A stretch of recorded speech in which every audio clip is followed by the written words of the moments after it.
തിരുവനന്തപുരത്ത് KSRTC bus തടഞ്ഞ കേസിൽ മേയർ ആര്യ രാജേന്ദ്രനെയും ഭർത്താവ് സച്ചിൻ ദേവ് MLAയും കുറ്റപത്രത്തിൽ നിന്ന് ഒഴിവാക്കി.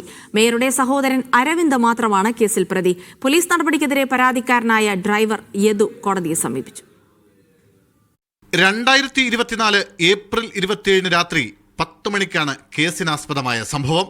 പാളയം സാഫല്യ കോംപ്ലക്സിന് മുന്നിൽ വെച്ച് ആര്യയും സച്ചിനും സഞ്ചരിച്ച കാറിന് KSRTC ബസ് സൈഡ് നൽകിയില്ലെന്നാരോപിച്ചായിരുന്നു തർക്കത്തിന്റെ തുടക്കം. തുടർന്ന് ഇവർ സഞ്ചരിച്ചിരുന്ന കാർ മുന്നിലിട്ട് KSRTC ബസ് തടഞ്ഞു. അസഭ്യം പറയുകയും അശ്ലീല ആംഗ്യം കാണിക്കുകയും ചെയ്തുവെന്ന ആര്യയുടെ പരാതിയിൽ മ്യൂസിയം പോലീസ് ഡ്രൈവർ യദുവിനെതിരെ കേസെടുത്തു. എന്നാൽ യദു പോലീസിൽ നൽകിയ പരാതിയിൽ കേസുണ്ടായില്ല. തുടർന്ന് കോടതി നിർദ്ദേശപ്രകാരമാണ് ആര്യയും സച്ചിനും അടക്കമുള്ളവർക്കെതിരെ കന്റോൺമെന്റ് പോലീസ് കേസെടുത്തത്. കഴിഞ്ഞ ഓഗസ്റ്റിലാണ് കേസിൽ കുറ്റപത്രം സമർപ്പിച്ചത്.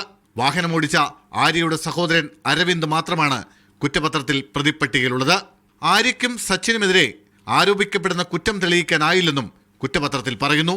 പോലീസ് നടപടിക്കെതിരെ ഡ്രൈവർ യദു കോടതിയെ സമീപിച്ചിട്ടുണ്ട്. ബസ്സിലുണ്ടായിരുന്ന കണ്ടക്ടറെയും കേസിൽ പ്രതിയേർക്കണമെന്നും യദു ഹർജിയിൽ ആവശ്യപ്പെടുന്നു. FIR ഇടാൻ പറഞ്ഞ പോലീസുകാർക്ക് പരാതി കൊടുത്തിട്ട് അവർ FIR ഇടാത്തതാണ് കോടതിയിൽ നിന്ന് FIR ഇടിയിപ്പിച്ചത്.